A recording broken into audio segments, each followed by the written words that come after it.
जालन्याच्या बस स्थानकात आहोत आपण जर पाहिलं तर जालन्याच्या बस स्थानक मध्ये बसची जी अवस्था आहे आपल्याला पाहायला मिळत आहे, अत्यंत खराब अशी अवस्था या बसची पाहायला मिळत आहे।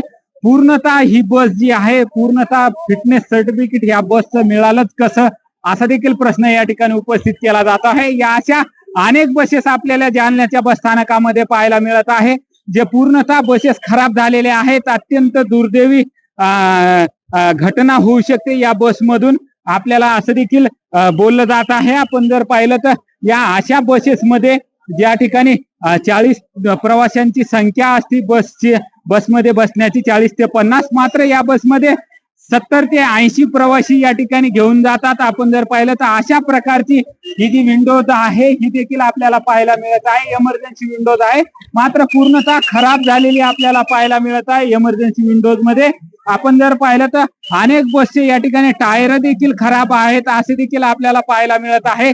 लाईटाची देखील तोडफोड या ठिकाणी बसेस मध्ये आपल्याला पाहायला मिळालेली आहे। लाईट देखील खराब आहेत, काही प्रवासी आहेत।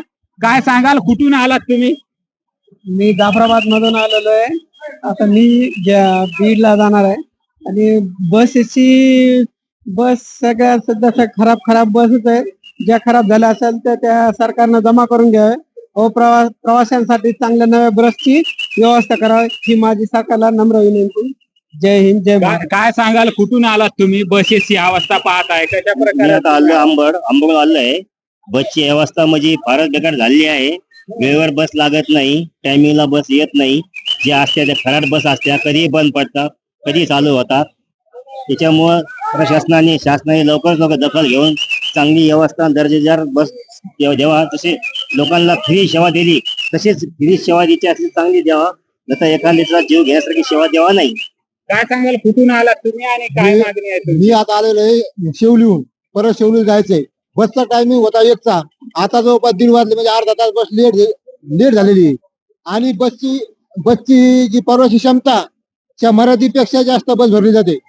तर शासनाने याची दखल घेऊन गाडी वाढवून द्यावी आणि ज्या बसेस म्हणजे खिळखिळ झालेल्या आहेत, असं वाटतंय प्रवास करताना की आपण बैलगाडीत चाललो की काय अशी अवस्था होती बसमध्ये बसल्यानंतर। शासनाने त्या जमा करून नवीन बस उपलब्ध करून देण्यात यावं। नक्कीच आपण जर पाहिलं तर या ठिकाणी मोठ्या प्रमाणात जालन्यातल्या बसेसची अवस्था ही बिकट पाहायला मिळत आहे। अनेक प्रवाशांनी या ठिकाणी मागणी केलेली आहे की नवीन बसेस आम्हाला देण्यात यावा आणि प्रवासी संख्या जी आहे एका बसमध्ये 70-80 प्रवासी नेलं जात आहे, त्या ठिकाणी बसेस देखील वाढवण्यात यावा आणि नवीन बसेसची देखील मागणी या ठिकाणी जालन्यातल्या प्रवासी आपल्याला करताना पाहायला मिळत आहेत। सुधाकर जाधव, लोकशाही मराठी, जालना। लोकशाही मराठी ऐका, पहा, जागरूक रहा।